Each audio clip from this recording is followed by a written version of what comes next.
Welcome back. This is Larry Lonsby Jr., and this is Tales of Tezlon, Episode 7, The Darkfinders.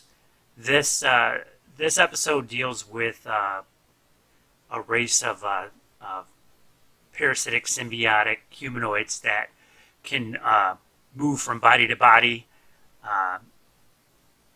and infiltrate society. And when they move from body to body, they pretty much steal their life force, their memories, any abilities and spells they have, making them more powerful and more deadlier than normal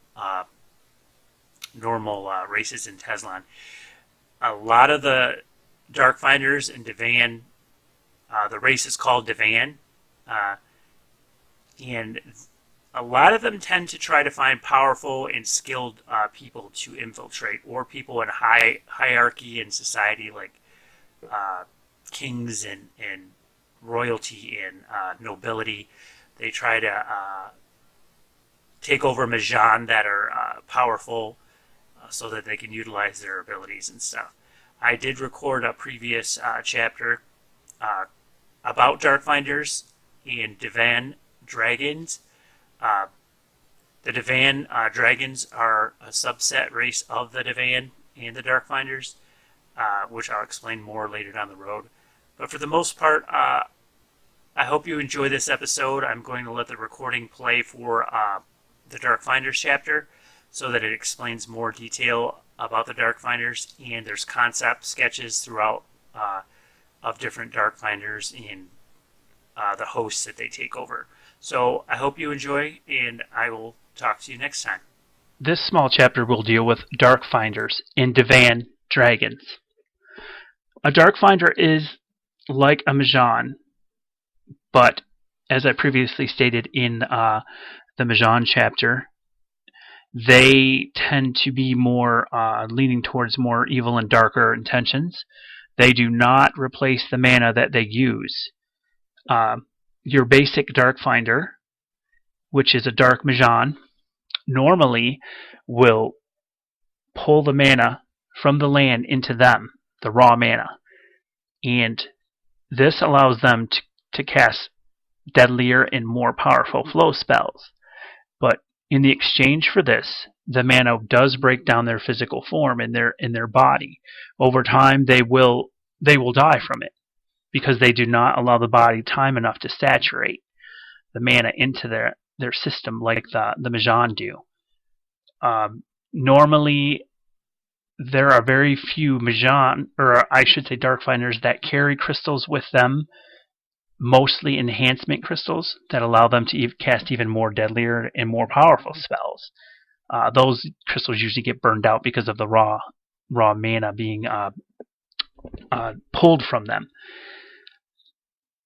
So we know that the Darkfinders do not meditate and replace the balance of the nature of the mana that's used. So that the land around them, normally they leave a channel open, drawing all that raw mana into them nonstop. So it's like a faucet being left on. And once they turn it off, they've drained the land around them and killed it. And it takes thousands of years for that land to even remotely renew itself. And in most cases, there's patches around the Tezlon world that they're just dead. There's nothing left. There's dead trees, dead. Even the rock seems dead, and the water stagnant.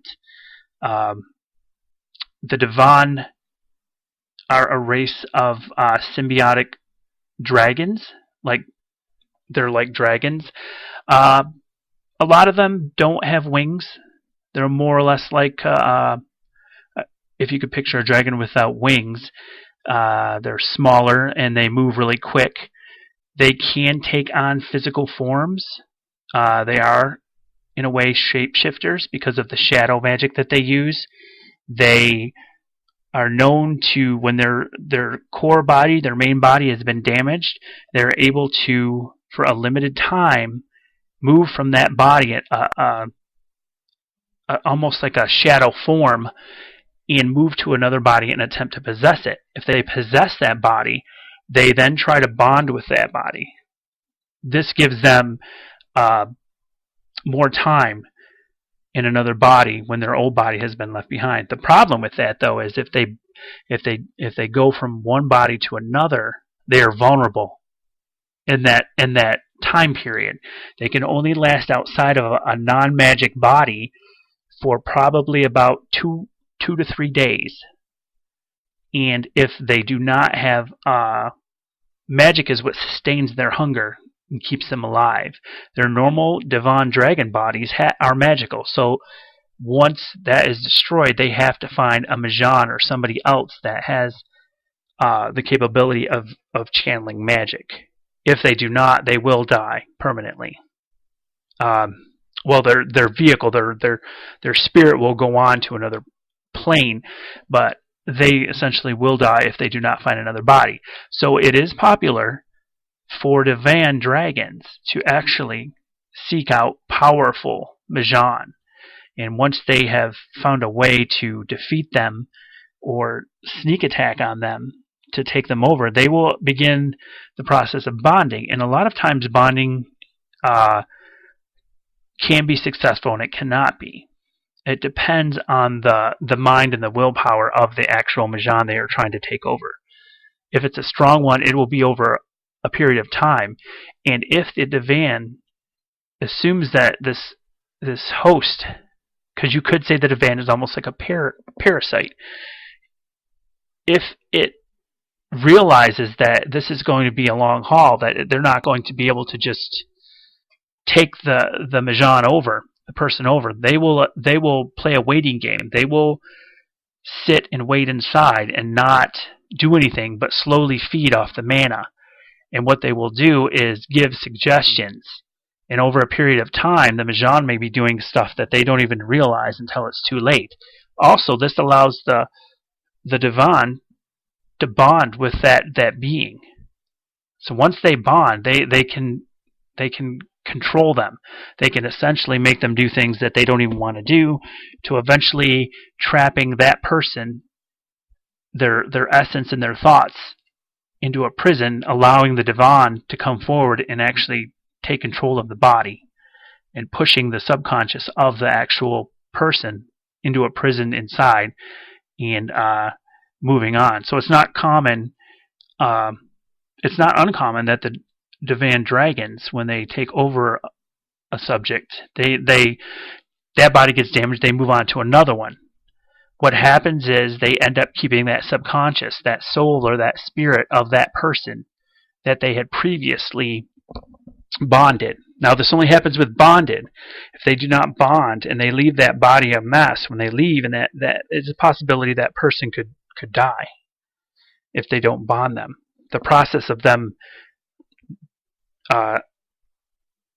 disembarking from that body, unattaching itself, it is a horrible thing too, because they will strip all the mana and magic that's within them and the abilities. They'll take their spells with them.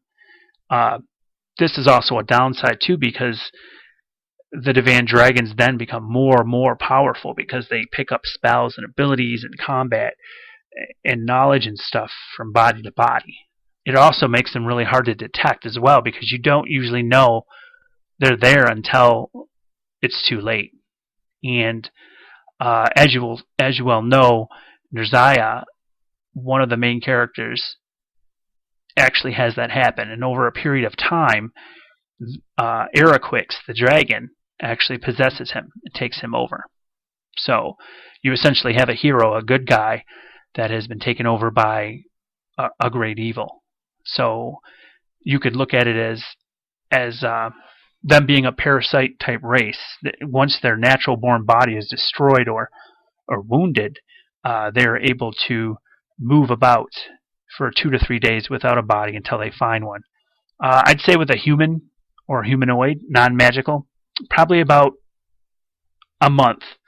But then you can see the effects of the human body slowly rejecting the Devan, and it would kill them both actually if they didn't leave the body.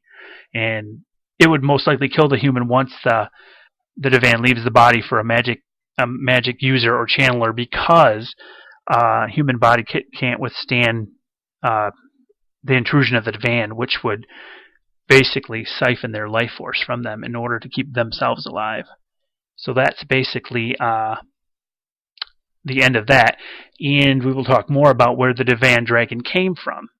They came from a world called Shadow Dwell, but that will be revealed later down the line in another chapter.